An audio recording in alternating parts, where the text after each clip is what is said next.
Hello students, हम लोग probability chapter कर रहे हैं। ठीक, कुछ क्वेश्चंस हम पहले कर चुके हैं, आज कुछ क्वेश्चंस और करेंगे।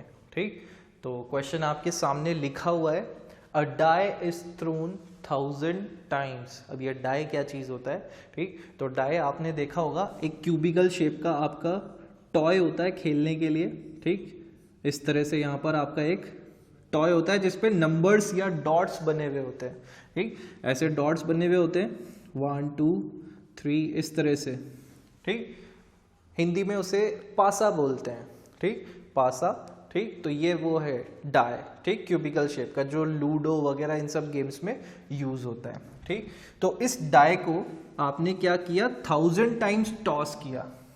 ठीक, 1000 टाइम्स टॉस किया या थ्रो किया, एक ही बात है ना।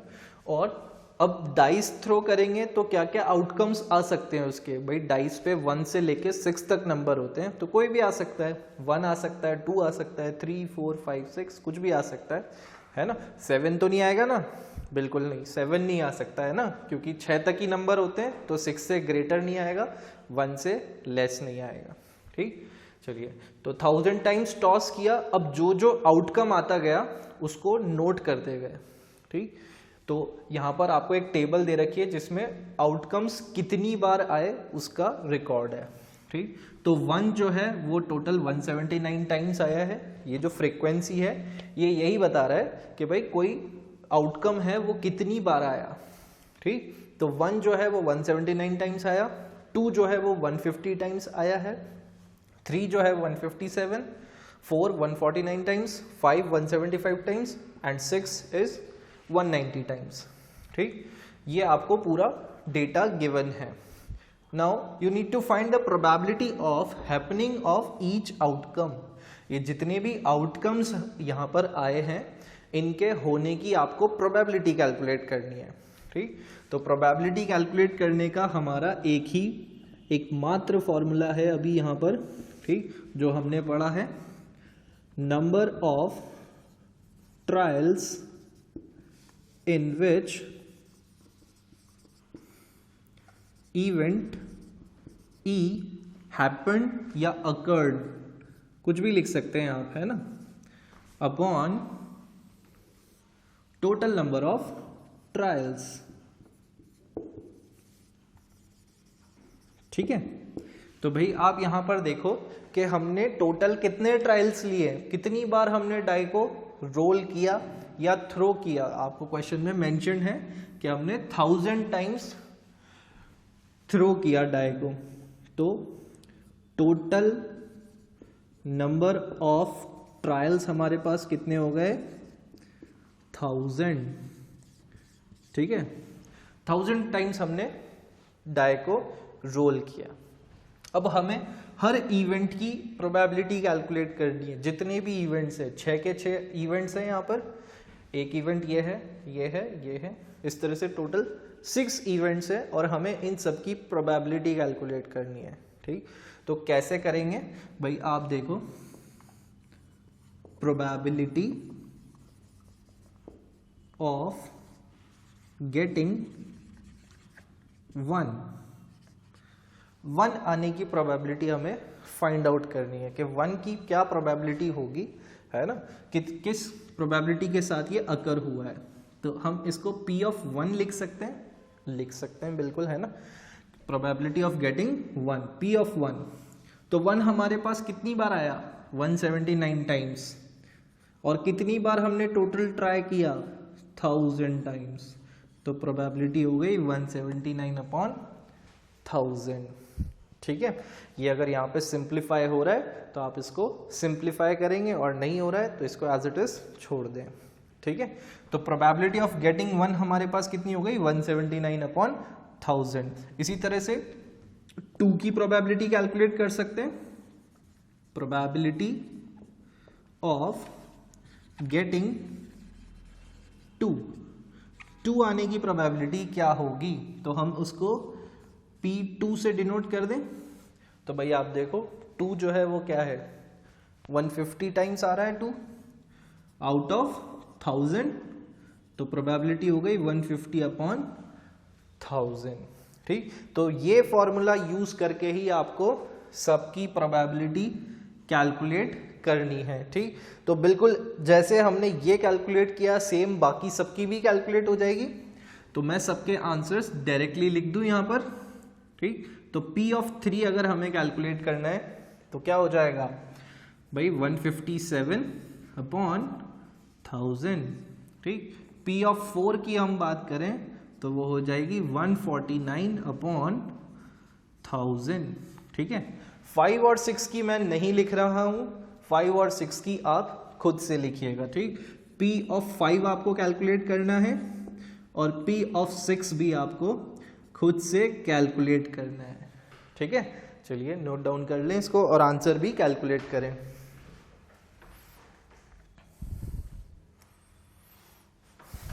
ओके, नोट हो गया होगा, है ना। मैं इसको इरेज कर देता हूं।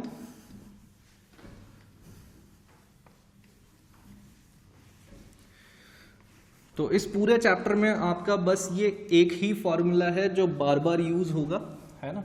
तो इस फॉर्मूले को हमें नहीं भूलना है, यही हमारा साथ देगा पूरे चैप्टर में।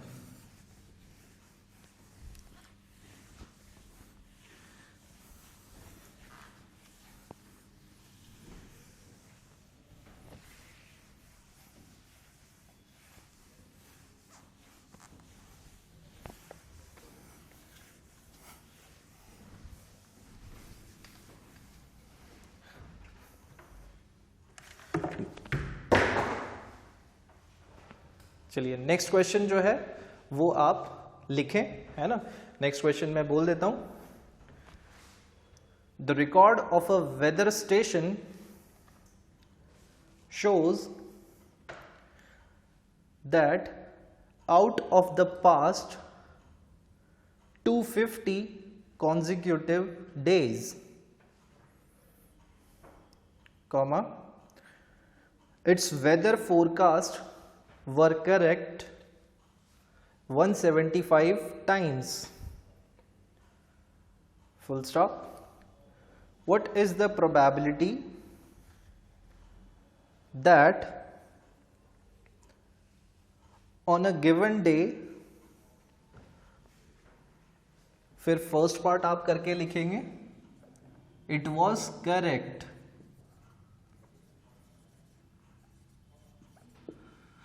फिर सेकेंड पार्ट आप लिखेंगे इट वॉज नॉट करेक्ट। ठीक, क्वेश्चन में आपको क्या दे रखा है कि भाई एक वेदर स्टेशन है और उन्होंने क्या किया, वेदर फोरकास्ट किया, मतलब बताया वेदर के बारे में कितनी बार, 250 कॉन्जिक्यूटिव डेज तक।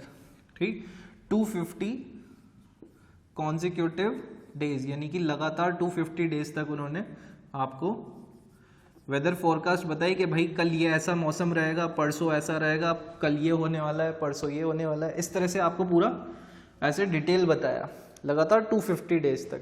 ठीक, और उसमें से वो जो करेक्ट रही उनकी फोरकास्ट वो कितने टाइम्स रही, 175 टाइम्स। 175 टाइम्स उनका जो फोरकास्ट था वो बिल्कुल करेक्ट था, मतलब बिल्कुल सही उन्होंने बताया कि भाई जैसा उन्होंने बोला वैसा ही हुआ।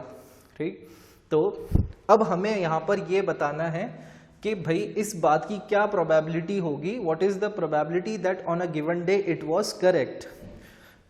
जो उन्होंने फोरकास्ट, वेदर फोरकास्ट आपको बताया, उसके बारे में बताया, वो करेक्ट हो, इस बात की आपको प्रोबेबिलिटी बतानी है। ठीक, फर्स्ट पार्ट में। तो आप देखें यहाँ पर सबसे पहले हम ये कैलकुलेट कर लें कि कितने टाइम्स वो लोग गलत हुए। उन्होंने ये तो हमें बता दिया कि 175 टाइम्स वो करेक्ट है, बट कितने टाइम्स गलत हुए वो भी हम कैलकुलेट कर लेते हैं।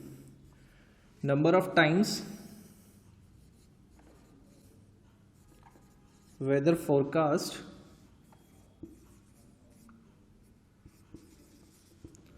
वॉज इनकरेक्ट, इनकरेक्ट या नॉट करेक्ट भी बोल सकते हैं हम। ठीक, तो वो क्या हो जाएगा, 250 माइनस 175। ठीक। तो 250 माइनस 175 आप करेंगे तो ये हो जाएगा आपके पास 75 टाइम्स। ठीक। तो 75 डेज या 75 टाइम्स आप बोल सकते हैं कि उनका जो प्रेडिक्शन था वो क्या था, गलत था। ठीक। अब उन्होंने हमसे प्रोबेबिलिटी पूछी है फर्स्ट पार्ट में कि दे वर करेक्ट, उनका जो प्रेडिक्शन था वो करेक्ट था। तो क्या हो जाएगा भाई, प्रोबेबिलिटी का फॉर्मूला लिखेंगे सबसे पहले हम। तो प्रोबेबिलिटी का फॉर्मूला जो था, नंबर ऑफ ट्रायल्स या number of times in which event E occurred, ठीक, upon total number of trials, total number of trials. ठीक है। तो ये हमारा फॉर्मूला है, इसी को हम यूज करेंगे। तो यहां पे ही लिखते हैं भाई, प्रोबेबिलिटी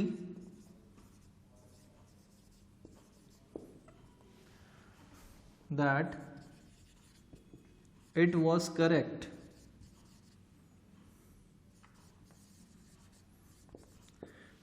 ठीक। हम इस बात की प्रोबेबिलिटी कैलकुलेट कर रहे हैं कि वो उनका प्रेडिक्शन जो था वो करेक्ट था। ठीक। तो देखो टोटल उन्होंने 250 टाइम्स प्रेडिक्ट किया है। ठीक। तो 250 टाइम्स उन्होंने आपको बताया और उसमें से 175 टाइम्स वो थे बिल्कुल करेक्ट। ठीक। तो आप इसको सिंप्लीफाई कर सकते हैं। प्रोबेबिलिटी क्या हो गई आपके पास, 175 अपॉन 250। ठीक। ये दोनों आई थिंक 25 से कैंसिल हो जाएंगे।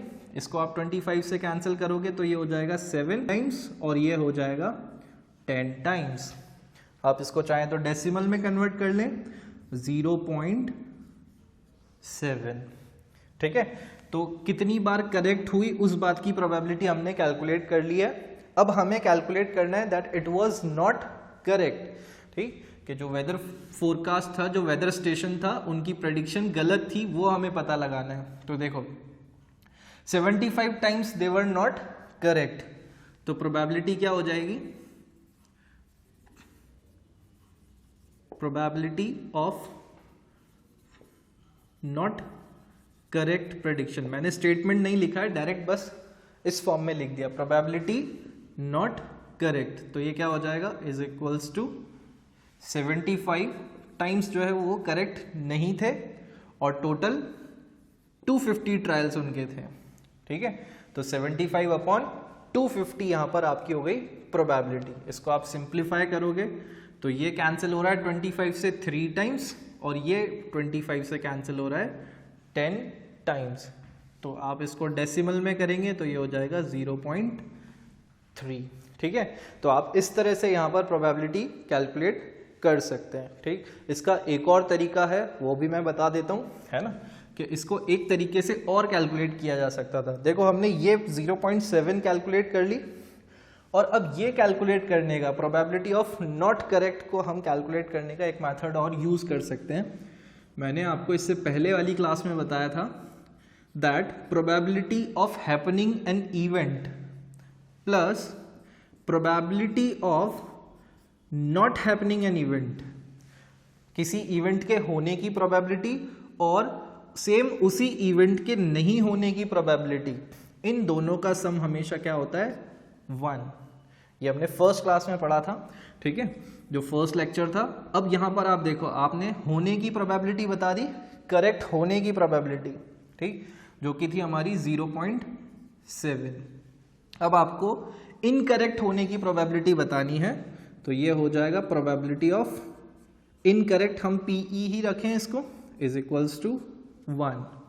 तो ये हो जाएगा P of not happening is equals to 1 minus 0.7 और 1 माइनस 0.7 आप करोगे तो ये आपके पास आ जाएगा P of not E is equals to 0.3। तो आप देख सकते हो कि यहाँ पर जो है आंसर 0.3 आ रहा है और यहाँ पर भी 0.3 ही आ रहा है। ठीक, तो दोनों तरह से आप कर सकते हैं। ठीक, दोनों मेथड सही होंगे। चलिए नोट डाउन कर लें इसको।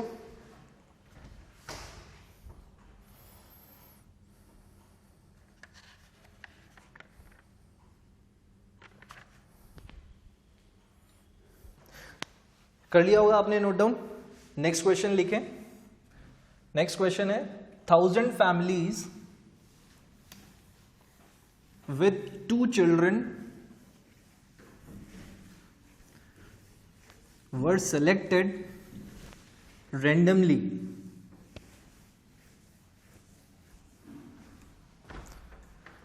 and the following data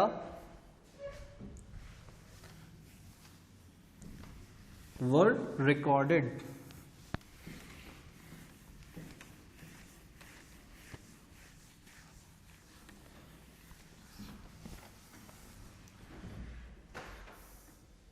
question में एक बार फिर से रिपीट कर देता हूं। 1000 families with 2 children were selected randomly and the following data were recorded. क्या डेटा रिकॉर्ड किया गया वो देख लेते हैं। Number of boys in a family,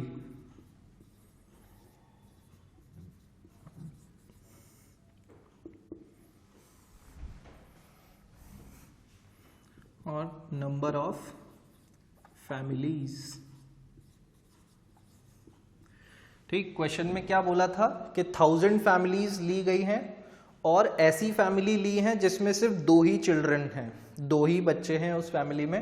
ठीक, और फिर उसका रिकॉर्ड बनाया गया। ठीक, तो रिकॉर्ड बनाया गया number of boys in a family, कि नंबर ऑफ बॉयज कितने हैं फैमिली में। तो 2 बॉयज वाली फैमिली जो है वो है हमारे पास 300। ठीक, ऐसी फैमिलीज जिनमें दोनों ही चिल्ड्रन क्या है, बॉयज हैं, वो 200 हैं। और 1 बॉय वाली फैमिली है हमारी 560। ठीक, 560 फैमिलीज ऐसी हैं जिसमें सिर्फ एक ही बॉय है, तो इसका मतलब दूसरा जो चाइल्ड होगा वो क्या होगा, गर्ल। ठीक है, और 0 बॉयज वाली फैमिली वो है हमारी 140।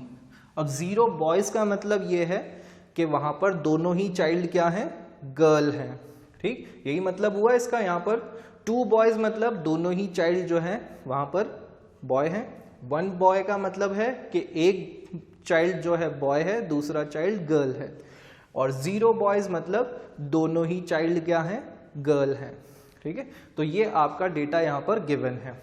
अब क्वेश्चन में आपको क्या बोला है, क्वेश्चन में आपसे पूछ रहे हैं, आप लिखें इसके आगे, if a family is chosen at random find the probability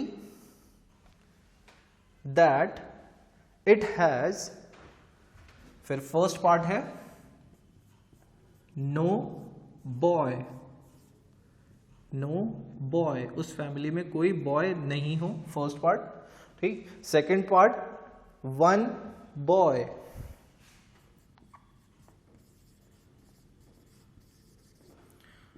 और थर्ड पार्ट है 2 boys, fourth part at least 1 boy, at least 1 boy, और फिफ्थ पार्ट है एट मोस्ट 1 बॉय। ठीक है, इन सारे इवेंट्स की आपको प्रोबेबिलिटी कैलकुलेट करनी है। ठीक, ये अलग अलग इवेंट्स हैं आपके जिनकी आपको प्रोबेबिलिटी कैलकुलेट करनी है। तो प्रोबेबिलिटी का फॉर्मूला मैं एक बार लिख देता हूं। Probability of event is equals to number of trials in which event E occurred upon total number of trials। ठीक है, ये फॉर्मूला है। अब फर्स्ट पार्ट में उन्होंने हमसे पूछा है probability that family is chosen is having no boy, क्योंकि इस 1000 फैमिलीज, टोटल फैमिलीज कितनी थी भाई, मैं यहाँ लिख देता हूँ एक बार कि टोटल नंबर ऑफ फैमिलीज जो थी 1000 थी, है ना। और उस 1000 फैमिलीज में से किसी फैमिली को चूज किया गया, क्वेश्चन में यही लिखा है हमने, if a family is chosen at random. Random से मतलब यहाँ पर है कोई क्राइटेरिया नहीं रखा फैमिली चूज करते टाइम, किसी भी फैमिली को चूज कर लिया उन 1000 फैमिलीज में से, ठीक। अब हमें ये बताना है कि जो फैमिली चूज की गई उसकी प्रोबेबिलिटी क्या हो, मतलब वो जो फैमिली हो उसमें कोई बॉय ना हो, इस बात की प्रोबेबिलिटी हमें फाइंड आउट करनी है, ठीक। तो हम यहाँ पर सबसे पहले तो ये देखें कि ऐसी फैमिलीज कितनी हैं जिनमें कोई बॉय ना हो।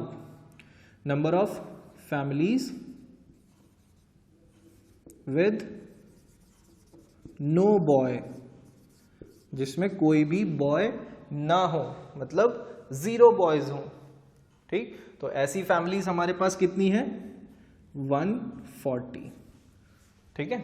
अब हमें प्रोबेबिलिटी कैलकुलेट करनी है, तो हम इसको लिख देंगे प्रोबेबिलिटी ऑफ नो बॉय, ऐसे भी लिख सकते हैं, ठीक।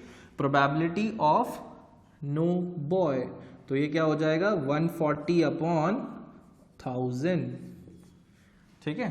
तो कोई भी बॉय नहीं होने की प्रोबेबिलिटी क्या हो गई 140 अपॉन 1000। आप इसको और सिंप्लीफाई कर लें, यहाँ पर 0 से 0 कैंसिल हो जाएंगे, दोनों 2 से कैंसिल हो रहे हैं, 7 अपॉन 50, ये हो गई आपकी प्रोबेबिलिटी। नेक्स्ट पार्ट में उन्होंने हमसे पूछा है फैमिली विद 1 बॉय, सिर्फ एक ही बॉय होना चाहिए, ठीक। तो ऐसी फैमिलीज कितनी हैं, number of families with 1 boy, सिर्फ एक ही बॉय हो, ऐसी फैमिलीज हमें यहां पे दिख रहा है 560, ठीक। तो प्रोबेबिलिटी क्या हो जाएगी इस बात की, प्रोबेबिलिटी ऑफ 1 बॉय, एक बॉय होने की क्या प्रोबेबिलिटी होगी उस फैमिली की 560 अपॉन, टोटल फैमिलीज हमारे पास कितनी है 1000, तो यहां पर अगेन 0 से 0 कैंसिल, 56 अपॉन 100, दोनों को आप कैंसिल कर सकते हैं, तो ये दोनों कैंसिल हो जाएंगे, 28 अपॉन 50 और फर्दर कैंसिल हो सकता है, तो ये हो जाएगा 14 अपॉन 25, क्लियर है।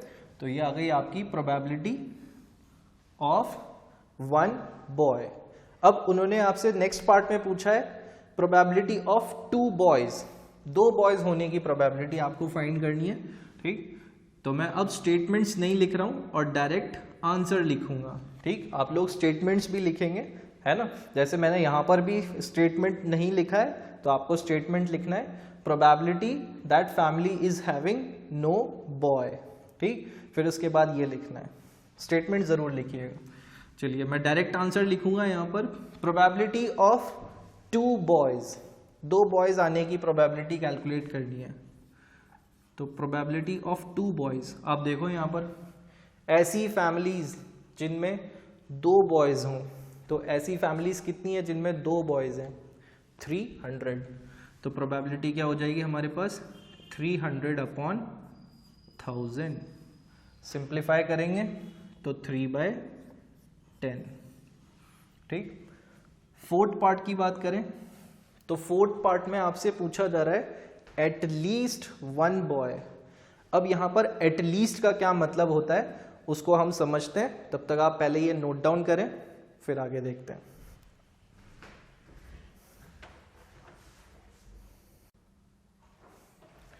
तो नोट डाउन कर लिया होगा आपने, है ना। अब 4th पार्ट में हम देखें तो उन्होंने बोला एटलीस्ट 1 बॉय, तो यहां पर एटलीस्ट 1 बॉय का मतलब मैं आपको समझा देता हूं कि एटलीस्ट से क्या मतलब होता है। यहां पर एटलीस्ट का मतलब होता है मिनिमम, ठीक। जब एटलीस्ट वर्ड हम लगाते हैं तो यहां पर हम लगाते हैं कि मिनिमम इतनी कंडीशन सेटिस्फाई होनी चाहिए, मिनिमम, ठीक। जैसे कई बार आपके पेरेंट्स ने आपको बोला होगा कि एटलीस्ट 80% ले आओ, we will bought you a bicycle. हो जाता है ना, कई बार ऐसे पेरेंट्स कंडीशन लगा देते हैं कि एटलीस्ट इतना कर लो ये मिल जाएगा, ठीक। तो एटलीस्ट का मतलब क्या है, मिनिमम।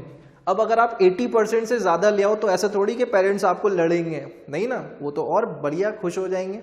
तो उन्होंने तो कंडीशन लगाई थी एटलीस्ट 80% लाना है, उससे ज़्यादा आ जाए तो कोई प्रॉब्लम नहीं है, ठीक। तो इसी तरह से यहाँ पर एटलीस्ट 1 बॉय बोल रहे हैं, तो कम से कम ऐसी फैमिलीज होनी चाहिए जिसमें एक बॉय तो हो ही सही। अब उससे ज़्यादा भी हो जाए तो कोई इशू नहीं है ना। तो हमारा यहाँ पर जो फैमिलीज हम कंसिडर करेंगे, ठीक, तो देखो एटलीस्ट 1 बॉय वाली फैमिलीज, ठीक, एटलीस्ट 1 बॉयज वाली फैमिलीज कितनी हो जाएंगी भाई? देखो 1 बॉय वाली हमको यहाँ पर दिख रही है सीधे सीधे 560 तो है ही सही, ठीक। अब मैंने बोला एटलीस्ट 1 बॉय मतलब मिनिमम 1 बॉय, उससे ज़्यादा हो तो भी चलेगा, यानी कि ज़्यादा 2 बॉयज़ ही हो सकते हैं। तो 2 बॉयज़ वाली फैमिली कितनी है? 300। तो ये भी तो काउंट होगी उसमें, है ना, क्योंकि उन्होंने तो ये बोला है एटलीस्ट 1 बॉय, एक से ज़्यादा बॉय हो तो भी चलेगा। तो एटलीस्ट 1 बॉयज़ वाली फैमिलीज कितनी हो गई? 560 प्लस 300, तो 300 भी ऐड हो जाएगा, तो यहाँ पर ये हमारा बन जाएगा 860, ठीक है। और प्रोबेबिलिटी क्या हो जाएगी?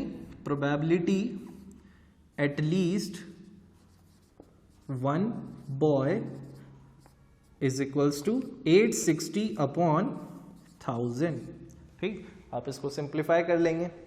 फिर उसके बाद चलिए नेक्स्ट पार्ट पे आते हैं। अब नेक्स्ट पार्ट में उन्होंने हमको बोला है एटमोस्ट। अब एटमोस्ट का क्या मतलब है?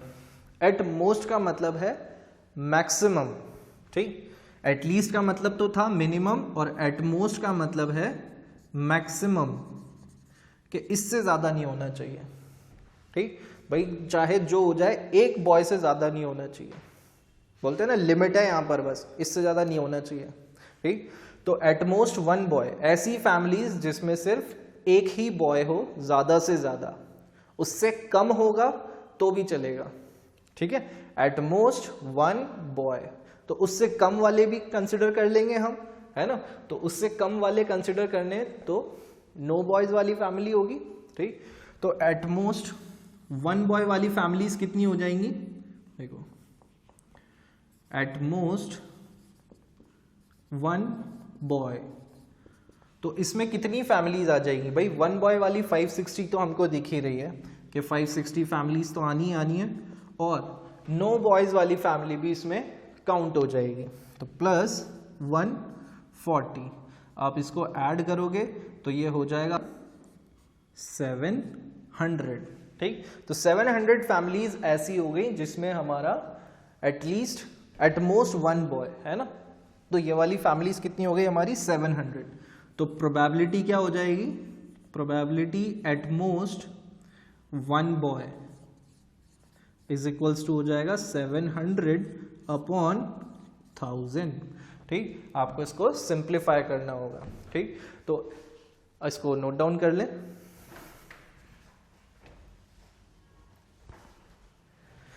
तो आज के लिए हम बस इतना ही रखते हैं, है ना। We will meet in the next class, till then take care of yourself, bye bye.